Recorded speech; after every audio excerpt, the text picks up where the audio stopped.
All right, I thought I would talk about the three spheres of social life or uh, human to human relations in society and so on. Now this is my personal development, basically. I'm sure someone's come up with it before me by a long shot, but this is how I'm going to formulate it because I watched Short Fat Otaku's video on liberalism and so on. And basically, a reactionary is someone that believes in the private sphere, but they also believe in the communal sphere and the common sphere. Now, the common sphere is the most restricted in terms of its uh, width of influence in a reactionary society, but it's also stricter when it does clamp down on something. You could call the common the state related, like nation state related sphere, and a reactionary doesn't like it being very widespread. Um, but it does like it being strict on things that are bad according to the commons of a limited sort. So basically, theft, rape, and murder get punished very heavily. But things that are kind of in the gray area of like business deals or something are handled something closer to the communal. And this is similar to criminal versus civil in a sense. So you could kind of put the state or the common in the civil a little bit in terms of like actual governance or laws. But its seriousness and the amount it should interfere is relatively communal oriented. So it's about governing relations between people and so on. In a light-handed touch with questionable right and wrong actors and so on for who's right and who's wrong, or like mixtures of right and wrong in both aggrieved parties or whatever you want to call them, and so on. The other part of communal is the social networks and the shaming and guilt of someone, the emotional guilt of someone, and so on. This is where Asmongold or Rev Says Desu comes into play, basically, as an actor of it or something like that. I think technically cancel culture probably falls under this to some extent in a way. Um, um, so the leftists, the wokoids, have their own branch of this too. And then there's the private sphere where it's basically you, your friends, your family, your neighbors, and no one else. Um, and it's just between you, that very small social group, basically, and no one else. Um, or just yourself personally, or something like that, or someone who sees you, or something. Like if you're drunk, urinating in a bush somewhere, in a park or something, and someone sees you, then that's still the private sphere, sort of, in a sense, but it's kind of vaguely overlapping with communal a little bit. It's not really a criminal thing. It should not be a criminal thing. So but it does kind of also overlaps with common in the sense of everyone can agree it's less than optimal behavior, let's say. Um, but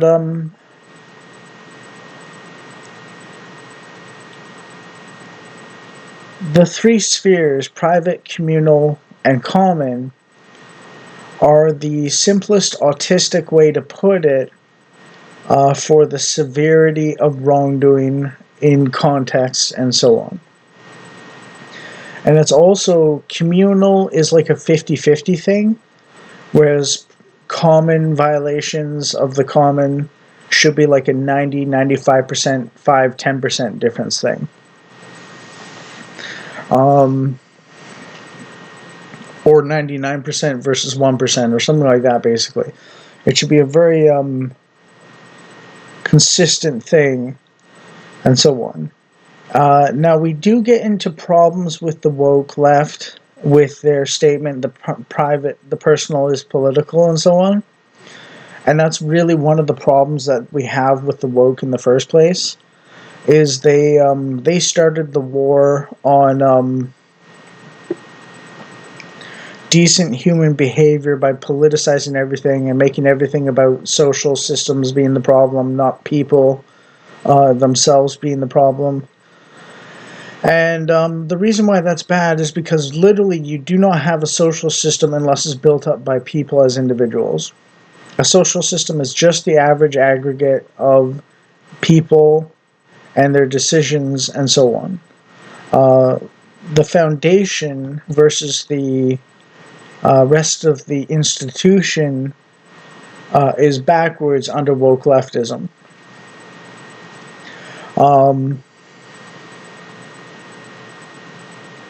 So that's why that's a problem.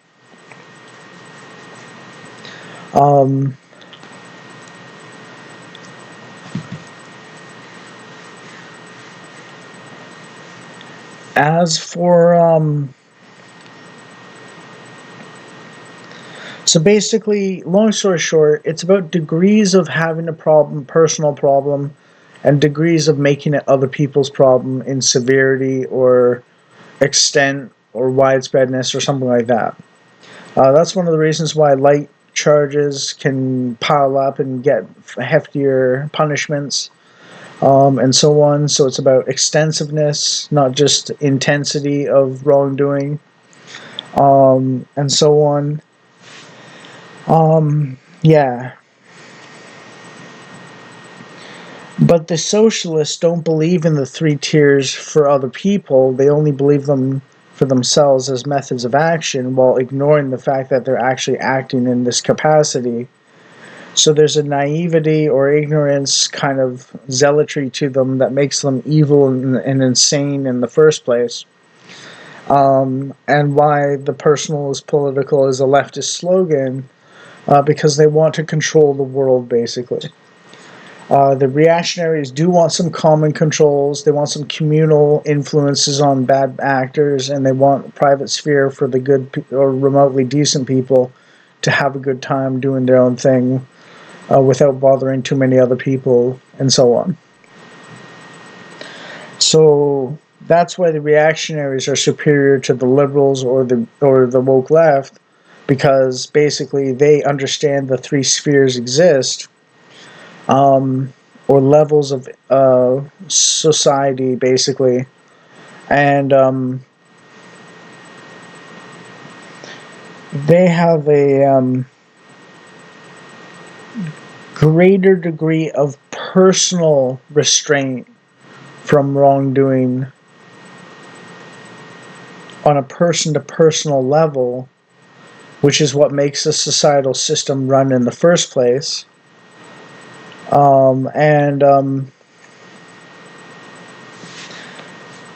That's why more people should be reactionary, basically, because it means more people policing themselves privately with communal primacy in the wider society, policing a little bit of their behavior and so on, and then a very last bastion of morality being the commons or the state for minimally invasive but maximally effective punishments and rules for things that negatively affect other people, basically. and yourself. Um, Another example of this in play basically is when the cop stops you. You smell like weed, so they take your joint away, your marijuana away, and then they let you off with a warning. That's kind of the communal aspect, even though it could theoretically fall under state control over the fate of your future and so on. That was the path to legalization. And what we found is legalization of marijuana leads to a certain degree of extra mental health issues and bad behavior and stuff like that consistently. That was there, and most people who know stoners can recognize that kind of behavior in the first place. It's kind of common amongst them a lot of the time, but not always. And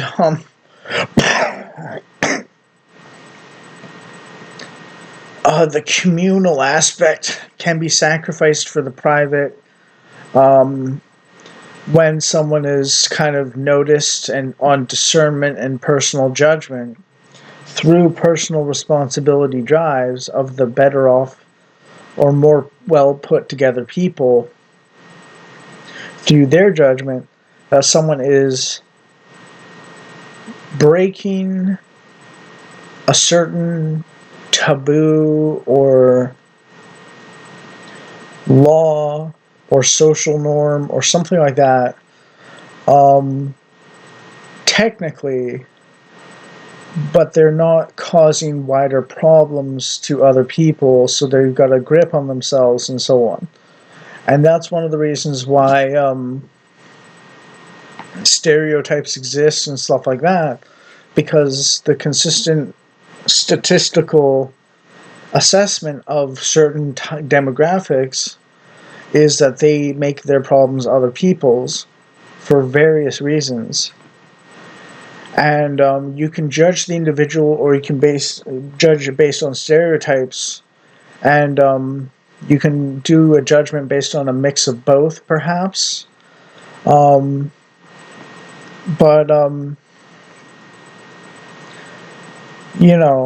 if someone's judging by individual case-by-case situations, but they see you're acting in a way that avoids a stereotype, and then it's kind of like a game recognizes game kind of thing, where you're an upstanding member of society even if you've got your quirks. Whereas someone who's acting stereotypically bad in that kind of way, according to their demographic, let's say, is considered someone who is not self-reflective or quirky, but just a bad actor, basically. So it's okay to have flaws, but you have to work at making sure you present yourself in other positive ways to make up for it before people will trust you. And if you're doing something that consistently correlates with bad behavior towards other people or self-destruction that will lead to bad behavior towards other people eventually, or drainage of other people's well-being, then basically, if you're well enough behaved in almost every single way, then something that's common, uh, a problem for the commons, becomes a communal problem, or it becomes a private problem. And if you're an absolute piece of crap in almost every way, then a minor flaw could end up being punished like it's a communal problem, even if it's in private, or a common problem, a problem of the commons or state level policing and so on. And recognizing this is not to say that I'm endorsing any given situation other than liberal reactionaryism as the kind of approach, or maybe reactionaryism, that's English traditionalism, let's say, kind of the same thing in a way, but not entirely. But generally that way, and English conservatism and so on. Um,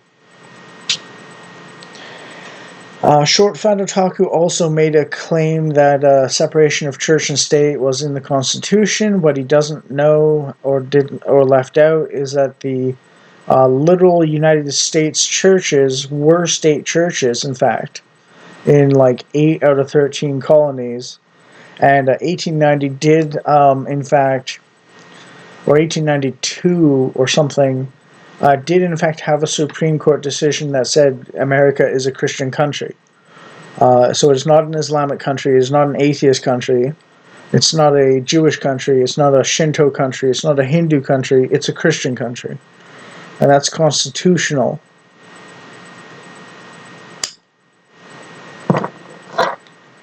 Um, so, uh, Short Fat Otaku does not understand the finesse of a Christian nationalist situation. Doug Wilson does. He's a proponent of it, and he explains himself quite handily. Um, you know,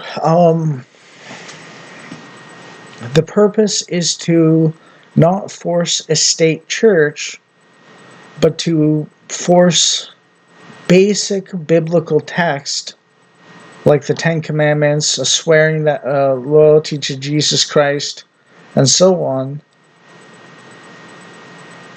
as part of the state apparatus. So you have to at least declare your loyalty to Jesus. And the Ten Commandments are basically like the rules that should be in every law court, basically, and so on, because they form the basis of a rational, ethical society in the truest sense that Short Fat Otaku says liberalism did, but liberalism wouldn't exist without Christianity in the first place. And liberalism without Christianity in primacy is basically a branch cut off a tree and has no staying power, which is why we have the woke left in the first place.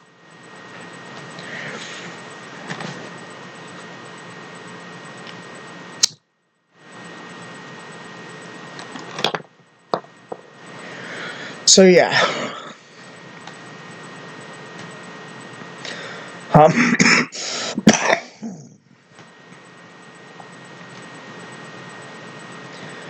you know,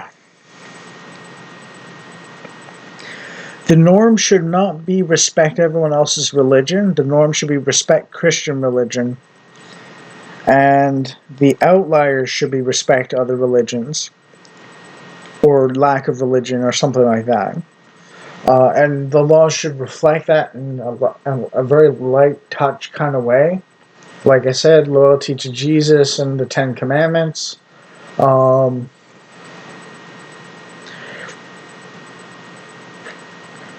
you know, I'm not, from what I understand of Doug Wilson, the purpose of a lack of state churches is because other denominations of Christianity are acceptable and so on, even if Islam is against the nature of the United States. Um, there's going to be outliers always, but they should be shunned mostly by most people, basically, is the general rule for a good society that is Christian and superior to every other civilization on Earth. Um,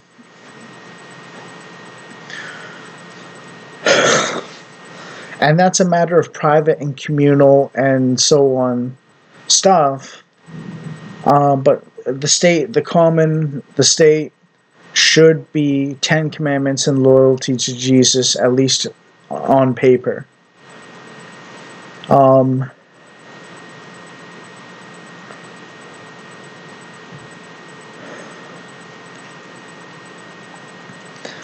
and as for the rest on the commons of the state, no state church. But the promise of a no-state church is not to guard government against religion, it's to guard religion against government. When someone uses freedom of religion for atheists to denigrate or police Christian behavior, it goes against God's law and the foundation of the Western civilization as the supreme civilization on all of Earth for all of history. On an evolutionary scale, it's a failure to do such things, basically, for your people, who will then die off due to all the failures they have not being associated with Christianity on some level. Christian morality is why the millennials could handle certain things, because it was still instilled into them at a young age mostly. It's about a statistical thing probably, and reinvigorating the statistical number of Christians is probably going to be the only thing that saves the West basically from collapse and just decline and misery and failure and so on. Again, it's about self-policing as well. So it's like if you have a nation of people that police themselves effectively, then you don't need a nation of laws. And religion is the source of doing that, not secular atheist morality or something like that. Every time I've been a better person, it was because I was inspired by something that was related to divinity in some fashion. Whether it's Odysseus' loyalty to his wife, King Arthur or his knights, or Jesus Christ, or Dungeons & Dragons Paladins, or Diablo 2 Paladins, or something like that. You cannot have a nation that doesn't value its holy people, or people interested in holiness in the proper Christian sense, not the demonic Islamic sense or the Hindu demonic sense, or the Buddhist nihilism sense. You cannot have a civilization that is fully functional properly in the best of ways that doesn't have a Christian sense. And that's why the West was superior to every other civilization in history, because it was developing Christianity strongly over the years with technology and so on.